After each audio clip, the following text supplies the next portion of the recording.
ஐயோ என்னாச்சுனா? பயப்படாதம்மா ஒண்ணும் இல்ல.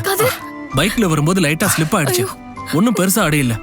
பாத்து ஒரு 10 நாளைக்கு டாக்டர் லெக் மூவ்மெண்ட் இல்லாம பாத்துக்க சொல்லிருக்காரு. ஒண்ணும் பயப்படுறதுக்கு இல்ல. டேப்லெட் எல்லாம் டாக்டர் கொடுத்திருக்காங்க. பாத்து போடா. பாத்து உடம்பு பாத்துக்கோடா. மா பாத்துக்கோ. எதுவா இருந்தாலும் கால் பண்ணு, பயப்படாத. சரிண்ணா. டேய் உடம்பு பாத்துக்கோடா. எனக்கு கால் பண்ணு சரியா? நான் வந்துடுறேன். பாத்து போடா. வரமா பாத்துக்கோ. நீங்க பாத்து போங்க. இப்படி அடிபட்டிருக்கே. ஐயோ சின்னடி தங்க. பரவாயில்ல. இது பார்த்தா சின்ன அடி மாதிரியா தெரியுது. வலிக்குதா? ஐயோ ரொம்ப வலிக்குதாங்க. சரி வாங்க உள்ள வாங்க. பார்த்து மெதுவா புடிச்சுக்கோங்க. பார்த்து காதலும் கற்று